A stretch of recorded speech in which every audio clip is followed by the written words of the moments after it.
کیا ہے یہ کون کرے گا؟ مجھے بتائیں کون بتائے گا؟ یہ تربیت کہاں ہوگی ہماری؟ آپ کی کراچی یونیورسٹی تربیت کرے گی؟ آپ کی لمس یونیورسٹی باتیں بتائے گی آپ کو؟ کون بتائے گا آپ کو؟ کس کا کام ہے بتانا؟ دیکھیں کسی پہ تنقید کرنا بہت آسان ہے، کسی کو برا بھلا کہہ دینا بہت آسان ہے یہاں بیٹھ کے، کیونکہ مائک میرے پاس ہے، لیکن اصلاح کی بات، محبت کی بات کریں، لوگوں کو قریب لے کر آئیں، نہ کہ دور کریں لوگوں کو۔ اللہم صلی علی محمد وہ بس میں اپنے اختتامیہ جملوں کی طرف جاتا ہوں، جانا تو میں یہ گھر سے نہیں لے کر آیا جو آپ باتیں بتا رہا ہوں، میں کوئی بہت بڑا عالم دین نہیں ہوں، میں بہت چھوٹا طالب علم ہوں، میں انہی چیزوں سے اساتید سے سیکھ کر میں آپ کے خدمت آتا ہوں۔ میں کہہ رہا ہوں کہ ہمیں تحمل کرنا چاہیے، ہمیں برداشت ہونی چاہیے، ہمیں مساوات کے ساتھ، کیونکہ وہ جو حکومت آئے گی اس میں جب ایک عورت اپنے سر پر سونے جواہرات لے کر جاری ہوگی، کوئی شخص اس کی طرف نگاہ نہیں کرے گا۔ وہ معاشرہ کیسے تشکیل ہوگا؟ کیسے تشکیل ہوگا؟ وہ رات کو سو کے اٹھیں گے، صبح اٹھیں گے تو آٹومیٹک ہوگا ایسے؟ اگر سب کچھ خود ہی ہونا تھا تو پھر امام 1180 سال کیوں ہوگا؟ امام کو پہلے کر لیتے؟ نہیں، جب تک لوگ تیار نہیں ہوں گے، جب تک امام نہیں آئیں گے۔ یہاں تو چاندی تو بہت دور کی بات ہے، یہاں تو کوئی نیاز لے کے جا رہا ہو، بولے دیکھو گھر لے کے جا رہے ہیں، ٹرسٹی صاحب ہیں گھر لے کے جا رہے ہیں۔ یہ تو ہمارا حال ہے ظاہر وہ طرف، ہم لوگ باتیں کرتے ہیں امام زمانہ آ جائیے آ جائیے، کہاں ہیں مجھے بتائیں؟ رضیہ والے بولے کہ ہمارے یہاں ہیں، چولی والے بولے کہ ہمارے یہاں ہیں، دوسری سوسائٹی ہماری بن گئی وغیرہ ہمارے یہاں ہیں، یہ بڑا مسئلہ ہو گیا ہے۔ میں بریکٹ کے اندر ایک بات کر رہا ہوں، بہرحال جشن ہے، ذرا تھوڑا مسکرانا بھی چاہیے، تھوڑی ٹینشن کے علاوہ بھی۔ اب سب کا مسئلہ ہے ہمارے یہاں پڑھیں، ہمارے یہاں پڑھیں۔ بھائی پڑھ تو رہے ہیں، برابر میں ہی تو پڑھ رہے ہیں، نہیں ہمارے یہاں پڑھیں۔ وہ امروہہ والے انہوں نے الگ بنا لیے، وہ کہہ رہے ہمارے یہاں پڑھیں۔ بھائی ادھر آ جائیں، نہیں ادھر آئے۔ یہ بڑا مسئلہ ہے۔ مسئلہ کیا ہے؟ نہیں ہم نے پڑھوائی ہے، ہم پڑھوا۔ بھائی ہم کون ہیں؟ بھائی مولا کی مجلس ہے، امام کی مجلس ہے، امام کا ذکر ہے۔ آپ یقین کریں میں تو فیس کر رہا ہوں نا ان ساری چیزوں کو، میں ان کو کہہ رہا ہوں کہ قبلہ چند فاصلے پر ہے، میں مطلب مناسب نہیں ہے۔ وہ اتنے عرصے سے انتظار کر رہے ہیں، انہوں نے بینر چھاپے ہوئے ہیں، مطلب یہ بھی تو خیال کرے نا، ایک بانی کا مجھے خیال کرنا چاہیے کہ مطلب آپ نے یہاں 1-1.5 مہینے سے بینر چھاپے ہوئے، 6 مہینے پہلے میری بات ہوئی ہوئی، اور یہاں سے آدھے 1 کلومیٹر پر یہاں برابر میں جو امام بارگاہ ہو وہ ہمارا بھی کریں۔ تو اب میں مولانا چلو یار یہاں سے بھی لفافہ مل جائے گا، ایک چھوٹا ہی صحیح، چلو مل تو جائے گا، ٹھیک ہے۔ اب یہ نہیں دیکھوں گا کہ بیچارے نے اتنی جو محنت کی ہے اس کے پروگرام کا کیا ہوگا؟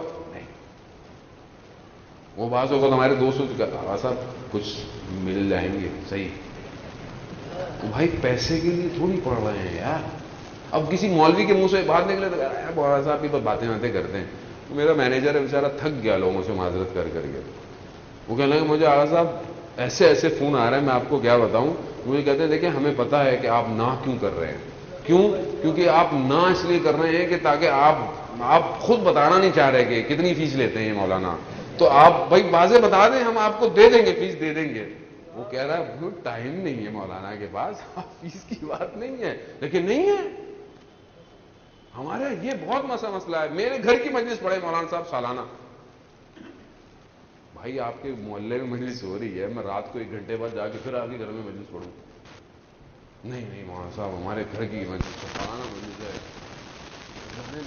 اچھی بات ہے آپ گھر میں مجلس کریں، سب کریں، لیکن اجتماع، سینٹرلائزیشن، کمیونٹی، یہ کب سیکھیں گے ہم؟ یہ تھا ہی اس لیے کہ بھائی ایک جگہ جمع ہو، تمہاری اس جمعیت سے تو آپ کا دشمن خوف کھاتا ہے کہ یہ ایک اس کے نام پر، کس کے نام پر؟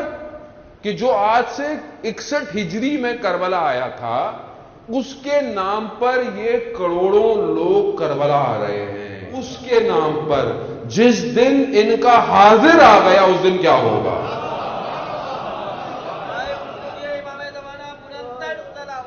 اللہم صلی علی محمد۔ نعرہ تکبیر، اللہ اکبر، نعرہ رسالت، یا رسول اللہ، نعرہ حیدری، یا خوشنودی امام زمانہ بلند ترین صلوات۔ اللہم صلی علی محمد۔ اب یہ گھبراہٹ ہے انہیں، تبھی تو آپ دیکھیں نا، وہ آپ کو امام کا ذکر ہی نہیں کروانے دیتے، نہیں کرانے دیتے۔ آپ مجھے بتائیں نا، ہمارے کتنے لوگوں نے امام کی تڑپ کے کلام لکھے ہوئے ہیں، امام سے تڑپ کے۔ آپ دوسری عربی فارسی کا کلام اٹھائیں امام زمانہ کا، آپ کے ایک ایک مصر پر آپ کی آنکھوں میں آنسو جو نکلنا شروع ہو جائیں گے۔ اتنا امام سے، ایسا نہیں کہ ہمارے پاس نہیں ہے، میں اب شاعر نہیں ہوں، میں کیا، میں تو اگر میں تڑپ رکھتا ہوں تو میں شاعر نہیں ہوں، تو میں شاعر نہیں لکھ سکتا، لیکن جو زیادہ تر شاعر ہیں وہ تو لکھ سکتے ہیں۔ اب وہ ہمارے پاس رہ دے کہ وہ خدا ان کے درجات کو بلند کرے اس عالم میں، ہم تو انہی کے لفظوں سے ہی چل رہا ہے ہمارا تو معاملہ، استاد شہید ستیہ جعفر کے۔ ہمارے پاس تو کچھ رہ ہے کہ وہی آ جاتا ہے، حال دل سنائیں گے جب امام آئیں گے، وہ یہی ہمیں یاد رہتا ہے۔ جب 15 شعبان آس پاس آتا ہے تو بس امام زمانہ سے ستیہ جعفر کے 2-3 کلام جو ہیں وہی ہیں ہمیں، باقی کتنے آپ کو مجھے یاد ہیں، مجھے تو شاید میں کم سنتا ہوں گا، شاید آپ زیادہ سنتے ہیں، آپ سنا دیں مجھے کوئی امام زمانہ پہ کوئی ایسا کلام کہ واقعاً جو دلوں کے اندر رسوخ کر گیا ہو امام زمانہ کا۔ وہی ایک استاد کا کلام ہے، حال دل سنائیں گے جب امام آئیں گے۔ بھائی امام تمہارا حال دل سننے نہیں آ رہے، امام تم سے پوچھیں گے کیا کیا میرے لیے تم نے۔ وہ تو استاد یہی کہنا چاہ رہے تھے کہ میں نے تو بہت کیا قوم کے سامنے، میری نہیں سن رہے، میں مولا آپ کو حال دل ہی سنا سکتا ہوں، لیکن ہم سب نے بولا نہیں میں بھی حال دل سناؤں گا مولا کو۔ میں کچھ کب کروں گا؟ میں عزیزان محترم، ایواز کا واقعہ کل میں نے پہلی دفعہ پڑھا لاہور کے اندر۔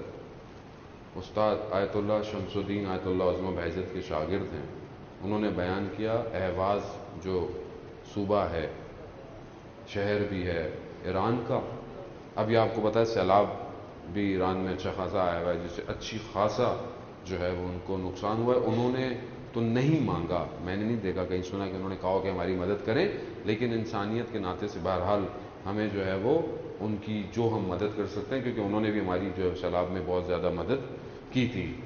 وہ اس اہواز کے اندر ایک یہ جو بافت کرنے والا، تولائیاں سینے والا جو ہوتا ہے یہ کوشن وغیرہ، وہ گمنام سا ایک چھوٹی دکاندار تھا، ایک شخص تبریز کا جو بہت بڑا تاجر تھا، اس کے یہاں اولاد نہیں تھی، اس نے بہت دعائیں، ہر دروازے کھٹکھٹا لیے، زیارتوں پہ چلا گیا، لیکن اس کے یہاں جواب نہیں ملا۔ تو ایک وقت اسے مکاشفہ ہوا، ایک شخصیت نورانی آئی اور کہا کہ فلانے شہر جاؤ اور اس کو ڈھونڈو، وہ تمہاری حاجت پوری کرے گا۔ اب یہ اہواز آ گئے، ڈھونڈے، بڑی مشکل سے گمنام شخص مل گئے، جیسی ملے تو ان کا نام علی تھا، انہوں نے اس کو، یہ جو تاجر تھا، اس کے نام سے پکارا اور کہا کہ تمہاری حاجت پوری ہو گئی۔ ابھی بس آیا تھا، اب یہ پریشان کہ میں نے نہ زندگی میں دیکھا نہ کبھی سنا، میں آیا ہوں میرا نام لے کے کہہ رہے ہیں تمہاری حاجت پوری، یعنی حاجت بھی میں نے نہیں کہی ابھی تو ان کو، کہہ رہے تمہاری حاجت پوری ہو گئی۔ تو کہہ رہا میرے اندر یہ تجسس ہوا کہ یہ شخص اس مقام پہ کیسے پہنچا کہ وقت کا امام اس شخص کی معرفی کر رہا ہے اور میری حاجت کے لیے۔ تو میں نے کہا کہ اگر آپ برا نہ مانیں تو میں آپ کا مہمان بن جاؤں۔ ہاں بن جاؤ، مسئلہ نہیں ہے۔ کہتا میں رکا، میں دیکھتا رہا کہ یہ شخص کرتا کیا ہے، تاکہ میں دیکھوں کہ کون سا ایسا عمل ہے جو اس کو اس مقام پہ لے آیا۔ دیکھتا رہا، کہہ رہا اپنے کام کرتے رہے، کھانے کا وقت آیا، دسترخوان کھولا، روٹی اور جو دہی ہے اس کو رکھا اور مجھے کہا کہ دیکھیں میرا کھانا امیروں والا کھانا نہیں ہے، یہ کھانا ہے۔ تو وہ کہتے ہیں کہ میں نے اس کھانے کو کہا کہ میں نے کہا اس سے لذیذ کھانا میں نے کبھی زندگی میں کھایا ہی نہیں. کہتے گدی تو کہتے وقت گزرا تو میں نے ان کو یہ کہا کہ آپ اس مقام پہ کیسے پہنچے. یہ جو مقام ہے میرے عزیزان محترم، امام کے ساتھ چند دائرے ہیں لوگوں کے. ایک دائرہ چھوٹا ہے اور اس طرح یہ 2-3 دائرے ہیں جو بڑے ہیں. کسی میں 30 لوگ ہیں، کسی میں 300 لوگ ہیں. یہ دائرے ہیں. ایک دائرہ ابدال کا ہے، وہ لوگ کہ جنہیں امام نے، اور یہ عام لوگ ہوتے ہیں، عام لوگ ہوتے ہیں. جب عام لوگ ہوتے ہیں، جب کسی ایک کی ڈیتھ ہو جاتی ہے، موت آ جاتی ہے، تو دوسرا شخص اس کی جگہ لیتا ہے. یہ شخص اس مقام پہ تھا. کیوں؟ یہ جو آپ بعض اوقات بہت سارے واقعات سنتے ہیں، پڑھتے ہیں، یا کبھی آپ کی زندگی میں بھی ہوا ہو کہ آپ نے امام سے مدد مانگی، کوئی شخص آیا آپ کا کام کر کے چلا گیا.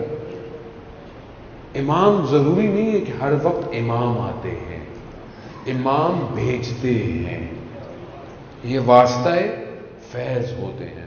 خوب اس نے کہا کہ آپ اس مقام پہ کیسے پہنچے؟ اس نے بولا یہ کوئی سوال ہے پوچھنے کا؟ بھائی آپ کی حاجت ہو گئی، آپ جاؤ.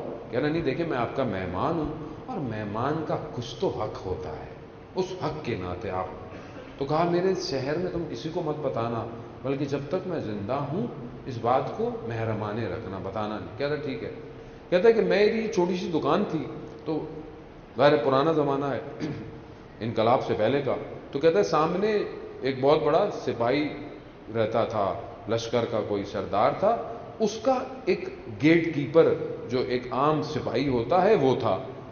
وہ میرے پاس آیا ایک دن، کہنے لگا کہ آپ روٹی کیسے کھاتے ہیں، یعنی جو روٹی آپ لیتے ہیں کہاں سے؟ تو کہا کہ میں خود آٹ یعنی جو لے کر آتا ہوں اور اس کو پیستا ہوں، آٹا بناتا ہوں اور خود اپنی روٹیاں کھاتا ہوں تاکہ پاک صاف رہے، حلال رزق رہے. تو اس نے کہا کہ دیکھیں میں تو اس ظالم کا نگہبان ہوں، لیکن اب میں اس کا تو کھانا نہیں کھا سکتا. تو آپ ایسا کریں، میں آپ کو پیسے دوں گا، آپ میرے لیے بھی جو لے آئیں اور میرے لیے بھی آٹا، میں روز آپ سے 2 روٹیاں لے جایا کروں گا. لقمہ حلال اتنا مہم ہے، شاید ہمیں آج اس کی قدر نہیں ہے. حلال. خیر کہتا اس نے آیا، آتا رہا جاتا رہا. ایک دن نہیں آیا، چند دن گزرے تو میں نے ڈھونڈنا کیا، دیکھا تو مسجد میں لیٹا ہوا تھا، بیمار تھا. تو میں نے پوچھا کہ کیا ہوا، کہیں لے گئے؟ کہا نہیں، آج رات میرا انتقال ہو گیا. تو کہا میں رکوں؟ کہا نہیں، تم جاؤ، رات کو تمہارے دروازے پر کچھ لوگ آئیں گے، جو وہ کہیں وہ انجام دے دینا. بس جوان ہے، ایک عام سا چوکیدار ٹائپ کا فوجی ہے. کہتے رات ہوئی، میں نے دیکھا 2 شخص آئے، انہوں نے کہا کہ وہ انتقال ہو گیا، اس کا غسل کفن دفن کرنا ہے. کیا، مسجد میں دفنایا، چلے گئے. کہتے میں واپس آ گیا، میری وہی روٹین کی زندگی تھی. کہتے میں نے کچھ دن بعد دیکھا ان 2 میں سے ایک شخص آیا رات کو، کہا تمہیں آقا نے بلایا ہے. کہتا میں چلنا شروع کیا. اچانک سے میں نے دیکھا کہ ریگستان جو احواز کا تھا اتنا روشن، اتنا نورانی، حالانکہ چاند نہیں ہے، چاند کی آخری تاریخ ہے، مگر پورا روشن ہے اور سر سبزہ میں نے کبھی دیکھا ہی نہیں ایسا. اچانک سے میں دیکھا تو کچھ لوگ کھڑے ہوئے ہیں، ان میں ایک شخصیت بہت والا مقام کی ہے، اور وہ شخصیت کہہ رہی ہے وہ جو اس سرباز کا مقام تھا، اس کی جو ڈیوٹی تھی، اس کو دے دو. اب میں تھوڑا گھبرا گیا کہ میں نے کہا بھائی میں اس کی چوکیدار بنوں؟ وہ سمجھے دنیاوی ڈیوٹی کہ بھائی وہ جو ڈیوٹی تھی. تو کہا میں تو نہیں کر سکتا.